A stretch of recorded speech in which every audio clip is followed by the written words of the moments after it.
राजनीति में ये अपने पिता की वजह से आए। इनके पिता महाराष्ट्र के पूर्व मुख्यमंत्री हैं, मगर पिछले कुछ सालों में इन्होंने अपनी एक पहचान बनाई। ये चुनाव के मैदान में उतरे, चुनाव लड़े, चुनाव जीता और आज महाराष्ट्र में कैबिनेट मंत्री हैं।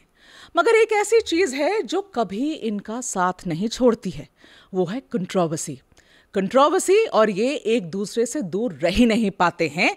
इसलिए शुरुआत में कर रही हूं इनसे इसी सवाल पूछकर कि भाई ऐसा क्यों है। स्वागत करिए नितेश राणे का हमारे पॉडकास्ट पर। जय श्री राम। नितेश राणे, जय Shri Ram, ports and fisheries cabinet minister in the Maharashtra government of Devendra Fadnavis, आपका स्वागत है मेरे पॉडकास्ट पर इनसाइड आउट विद मेघा प्रसाद पर। और सवाल जैसे मैंने इंट्रोडक्शन में पूछा, नितेश, इतना विवादों से दोस्ती क्यों है? हर बार मुंह खोलते नया विवाद खड़ा हो जाता है। सच बोलने की आदत है, सच बोलता हूँ और बहुत वक्त लोगों को सच सुनना अच्छा नहीं लगता।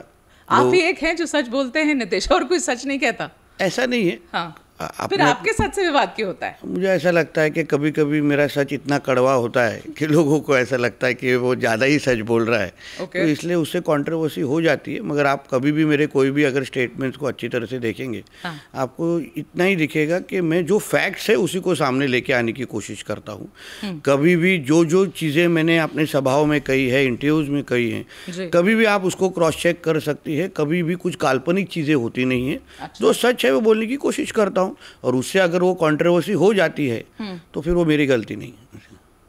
ठीक है, आपकी सबसे रीसेंट कंट्रोवर्सी से शुरुआत करें नितेश? जी जी श्योर। कौन सी है, याद है या भूल गए? अभी इतनी हो जाती है तो याद रखना वो तो छोड़ मुझे दिया। लग ही रहा था कि आपको ध्यान में नहीं होगा कि सबसे रीसेंट आपने कौन सी कंट्रोवर्सी कोट करी है। जी, भूल गए?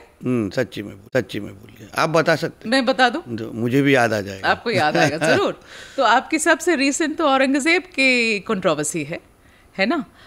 मेरा पहला सवाल इसमें यह है कि इस विवाद को खड़ा क्यों किया गया नितेश आपके राज्य में? देखिए, ऐसा है कि हमारा महाराष्ट्र ये छत्रपति शिवाजी महाराज और छत्रपति संभाजी महाराज का महाराष्ट्र है। महाराष्ट्र का इतिहास और हमारी पहचान ही ये हमारे दो राजा है। तो इसलिए जो छत्रपति शिवाजी, संभाजी महाराज, जिजाऊ, ये सबको मानने वाले हम लोग हैं। मानने वाले लोग हैं तो उनको और औरंगजेब के बारे में और इन लोग के बारे में हमेशा हमको गुस्सा होता ही है, क्योंकि जिस तरीके के हमारे स्वराज्य के खिलाफ, हमारे महाराष्ट्र के खिलाफ, हमारे हिंदुओं के खिलाफ जो ये लोग ने सारी चीज़ें की है, जो हमारा इतिहास बताता है, तो जब इनका नाम लिया जाता है हमारा खून खोलता ही है। जब हाउस में कंट्रोवर्सी कर रहे थे महाराष्ट्र असेंबली में, तब क्या हो गया था उस वक्त, बताइए। नहीं, ऐसा है, शुरुआत ये जिहादी माइंडसेट के जो कुछ हमारे यहाँ के कुछ विधायक हैं, अब्बू आजमी जैसे, उन्होंने औरंगजेब के बारे में ऐसी कुछ चीज़ें कह दी, उसके वजह से सबका खून खौल गया। देखिए, ऐसा है ना, हम भी नहीं चाहते कि हमारे राज्य में विवाद हो, मगर आपको हमेशा ऐसा लगता है कि इन लोग को ही औरंगजेब का नाम लेना है, इनको ही विवाद खड़ा करना है। मगर आप उन लोगों को भी पूछना चाहिए कि आपको छत्रपति शिवाजी महाराज की भूमि में आपको औरंगजेब को बड़ा करके क्या मिलेगा? तो आपको उनका व्हाट्सएप स्टेटस रख के, ऐसे में बहुत इंसिडेंसेस बता सकता हूं जहां छत्रपति शिवाजी महाराज की बदनामी करने वाले भी फोटो ये लोग ने रखे हैं उधर। उदाहरण, औरंगजेब को खड़ा दिखाना है और छत्रपति शिवाजी के उनके पैर के नीचे दिखाना है। अच्छा। देखिए, ऐसा कोई सहन करने वाला नहीं है। इसके वजह से हमारा खून खोलता है। तो नितेश, मुझे एक बात बताइए, आप अबू आजमी का नाम ले रहे हैं, उदाहरण बोल रहा हूँ, ऐसे बहुत है। अबू आजमी एक ऐसे नेता हैं, कई गैर जिम्मेदाराना बयान देते हैं। उनके कुछ पुराने बयान जिस पर मैंने उनसे सवाल किया, हम कई बयान ऐसे देते, क्या जरूरत थी आपके मुख्यमंत्री को, आपके डेप्यूटी मुख्यमंत्री को उसके ऊपर हाउस के अंदर बयान देना? और जिस तरीके से, जिस वेग से, जिस टोन में उन्होंने बयान दिया, क्या लोगों के सेंटिमेंट्स भड़के या ना भड़के? और वापिस एक बार बता रहा हूँ, हम लोग विधायक होने के पहले, हमारे पार्टी के कार्यकर्ता होने के पहले, मुख्यमंत्री होने के पहले, उप मुख्यमंत्री होने के पहले, हमारी असली पहचान ही छत्रपति शिवाजी महाराज है। हमारे लिए भगवान है वो। और ये सारे जो पद मिले हैं हम उनके भूमि से आते हैं, हम उनको हमारी पहचान दिखाते हैं, इसलिए हमारे नाम के सामने मुख्यमंत्री उप मुख्यमंत्री लिखा जाता है। तो ऐसा कोई महाराज नहीं, ऐसा देखिए हमारे राज्य में रह के कोई आप पाकिस्तान में चले जाइए, जिना हो ये हो, उनके खिलाफ कुछ बोल दिया तो क्या आपके उनको जीने देंगे क्या? वो आपका खून नहीं खोलेगा। मुझे ऐसा कहना है, आपको हमारे देश में रहना है, आपको हमारे राज्य में रहना है तो हमारे छत्रपति शिवाजी महाराज का सम्मान कीजिए, आप उनके बारे में अच्छा कहिए, वातावरण खराब होने का सवाल ही पैदा नहीं होता है। तो जब नागपुर में हिंसा भड़की, नीतीश आप ही मुझे बता दीजिए कि औरंगजेब के नाम पर महाराष्ट्र में और नागपुर में आग लगाने का काम किसने किया? नागपुर का जो दंगा है उस बारे में हमारे मुख्यमंत्री देवेंद्र फडणवीस जी ने हाउस में बहुत क्लियर उसकी पूरी मालूमात दी है। वो हिंदू मुसलमान दंगा बिल्कुल नहीं था।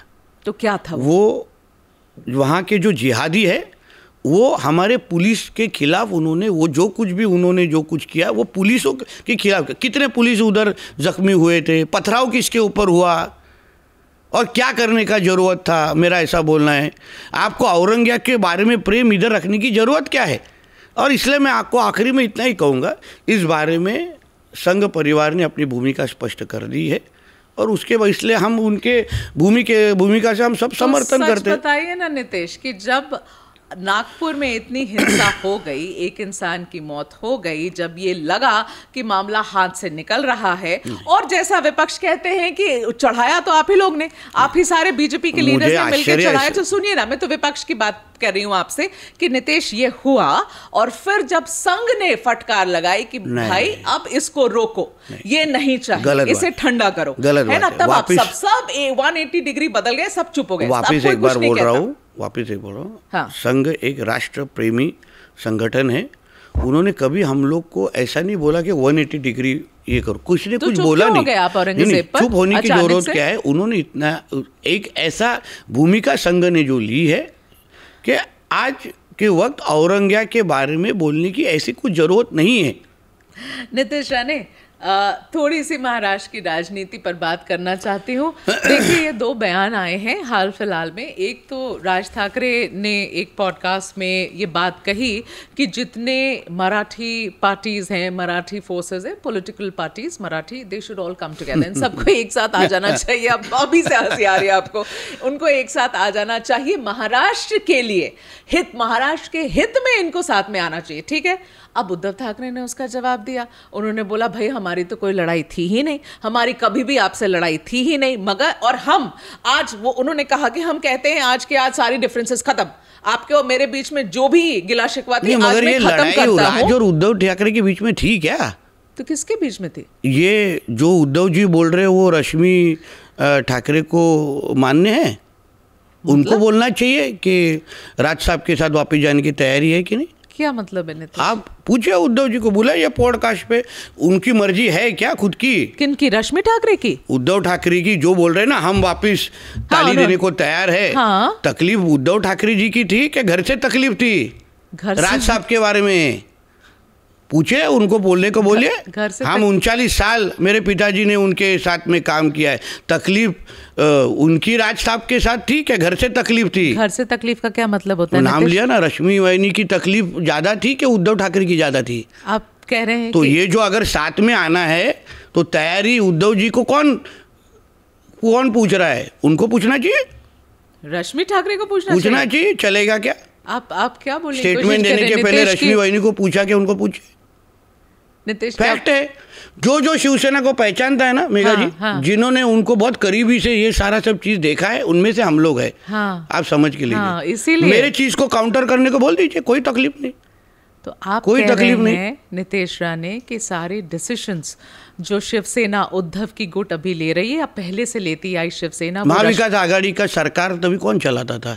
उद्धव जी का ऑफिस कौन चलाता था तभी? कौन चलाता था? पूछिए उनको, बोलिए ना। वो जो वैभव चेम्बर्स है, मातुश्री से वो 10 मिनट दूर है वैभव चेम्बर्स, उसके 4th माले पर बैठ के सारे IAS और IPS ऑफिसर्स उधर क्यों जाते थे? पूछिए। ये मैंने फ्लोर ऑफ द हाउस में भी बोला है आपको, आपको बताता हूँ। मुझे नहीं पता, बताइए क्या हो रहा था वहाँ? रश्मि ठाकरे और श्रीधर पाटनकर ये लोग सब लोग बैठ के वो सारी चीजें उधर करते थे।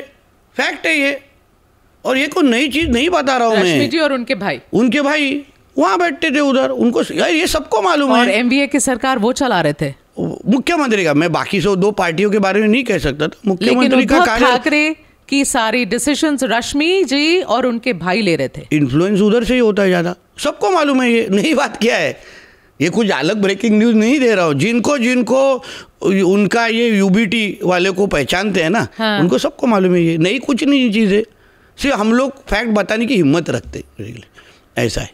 नितेश, तो फिर आप मुझे ये बताइए, आप लोग ऑफ कोर्स इनसाइडर्स रहे हैं इतने साल शिवसेना तो काउंटर करने को बोलिए ना, हम जो बोलते हैं ना, मैं बोलता हूँ काउंटर कर, या तो आपके एक पॉडकास्ट में मेरे को और उनको और एक को बुला दीजिए। तो नितेश मुझे बताइए, आपको लगता है ये दोनों साथ आ पाएंगे, राज और उद्धव? अभी मैं जिनका नाम लिया उनके इच्छा के ऊपर है। और राज साहब के बारे में तकलीफ किसको था? उद्धव ठाकरे को था क्या? नहीं था। जिनका नाम लिया उनको ज्यादा था, सबको मालूम। जो पुराने शिवसैनिक है, हाँ? मेघा जी जो पुराने शिवसैनिक है ना, उनको सब मालूम है, ये सब चीज सब मालूम है, सबको मालूम है। ये आपको तब भी सवाल पूछ रही हूँ, ये हो गया है अभी, आपको लगता है ये दोनों भाई साथ आएंगे? मुझे क्या लगता है, साथ में आने से किसको क्या फर्क पड़ता है? क्या फर्क पड़ता है? मुझे ऐसा लगता है कि महाराष्ट्र की राजनीति और महाराष्ट्र के लोगों ने एक बहुत बड़ा मैंडेट 2024 को दे दिया है। भारतीय जनता पार्टी और हमारे दोनों अलायंस को बहुत बड़ा मैंडेट दिया है। हाँ। महाराष्ट्र की जनता ने अपने को, हमको कौन रूल करने वाले, नेतृत्व कौन करने वाले चुन लिया है।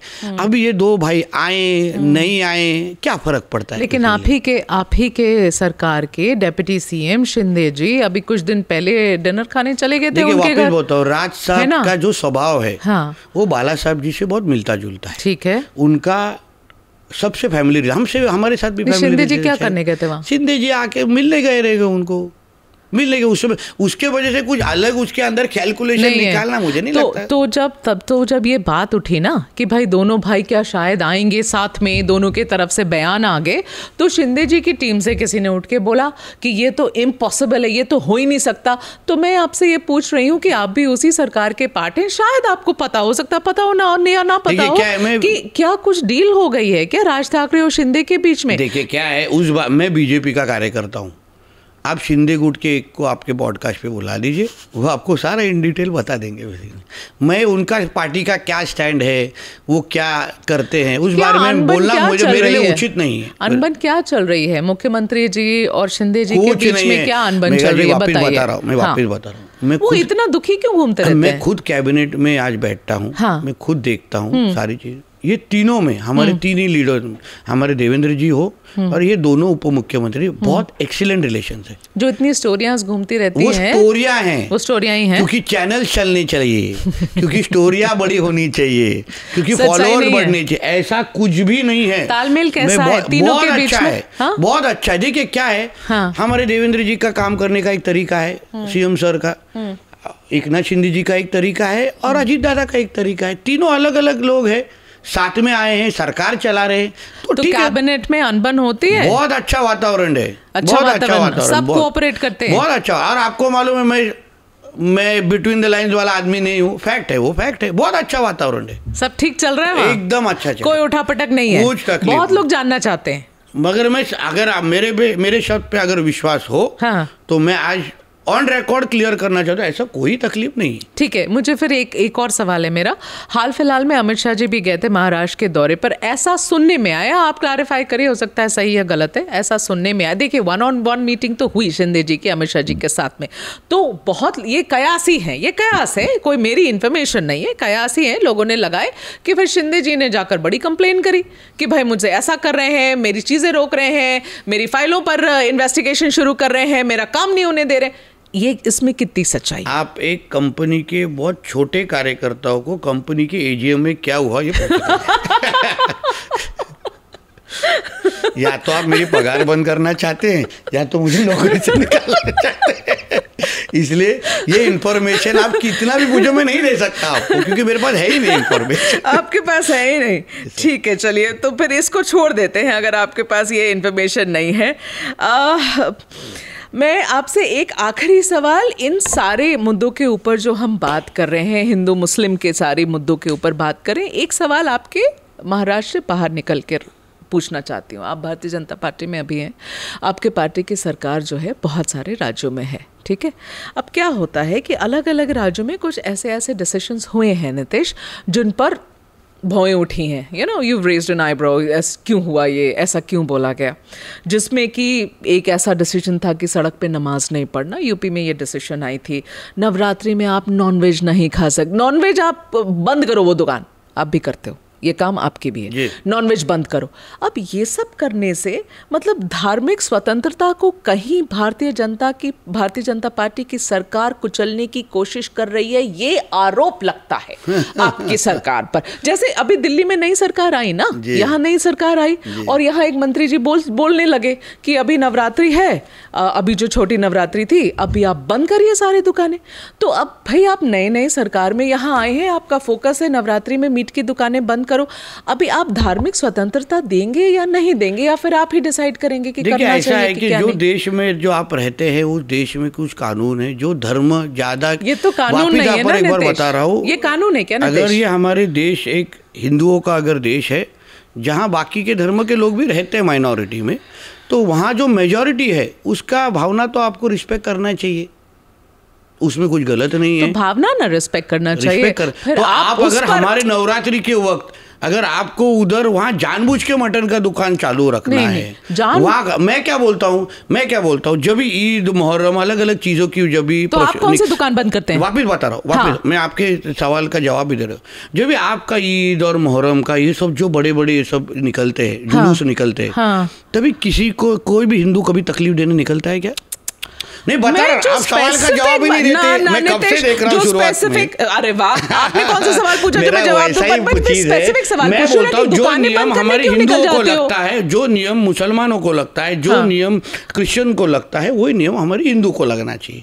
हमारा इतना ही कहना है। अगर आपके किसी भी जुलूस के वक्त, ईद के वक्त, मुहर्रम के वक्त हम लोग आपको कुछ तकलीफ नहीं देते हैं ना, वही नियम आपको हमको लगाना चाहिए। हम रिस्पेक्ट करते हैं, आपको इतना भी कहता हूँ आगे जाके। ऐसा कोई भी ऐसा एक हिंदू त्यौहार नहीं है मेगा जी, जहां हमारे पास 10 बजे का तक का हाईकोर्ट का लाउड स्पीकर के बारे में ये है नियम है कि 10 के बाद आप लाउड स्पीकर नहीं बजा सकते।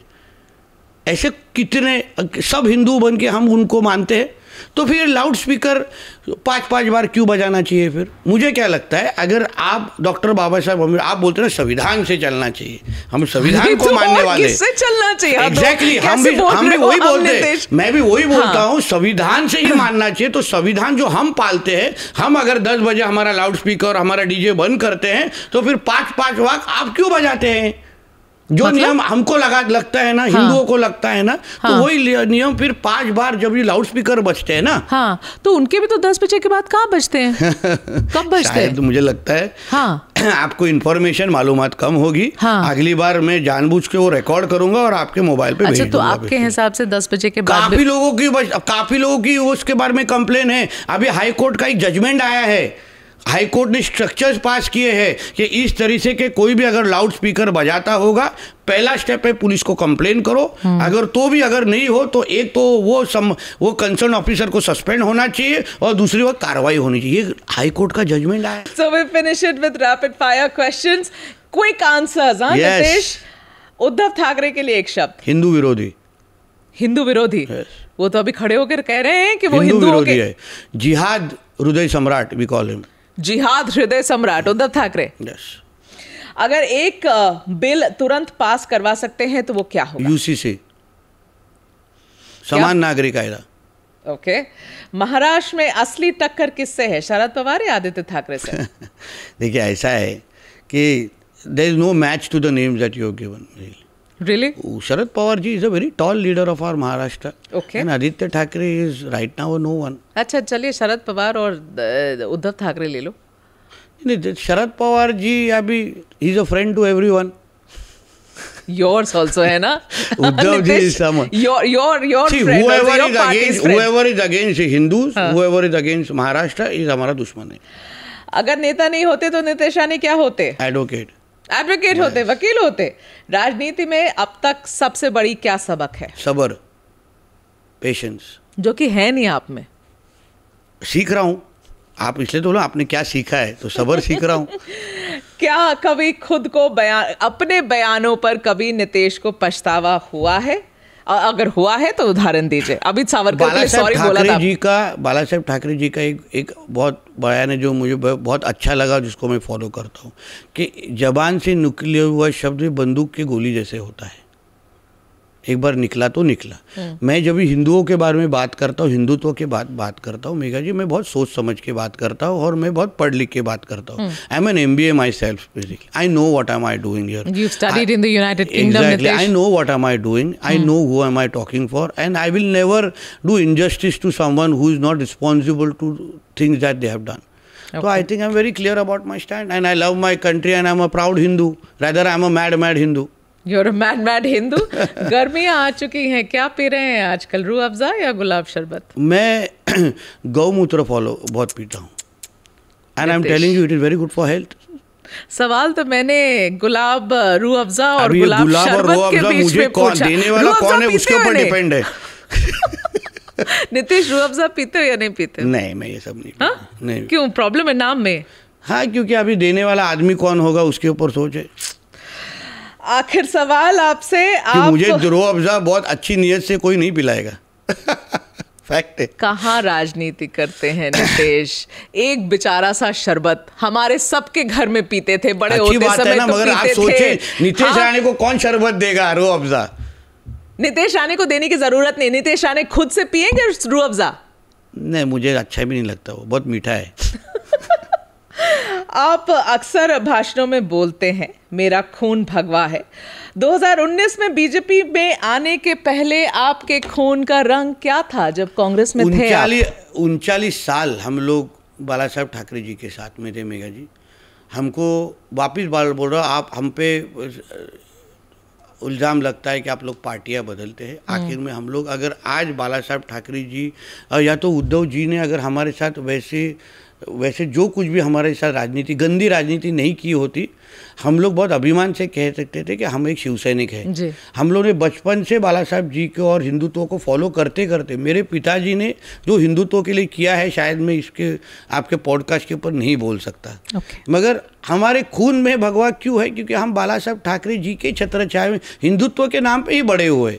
ठीक है। हम जो 12 साल कांग्रेस में निकाले हैं, क्योंकि हमारे पास कोई ऑप्शन ही नहीं था। तो उस वक्त खून का रंग क्या हो गया था? तभी भी भगवा ही था।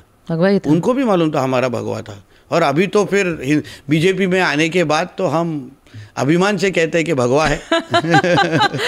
घर वापसी हुई है। घर वापसी हुई। Thank you so much for your time, and thank you कि आप मुंबई से you flown down to Delhi to do this podcast. Really grateful. हम जवान के पक्के लोग हैं। आप हैं और आपने दिखाया। Thank you so much.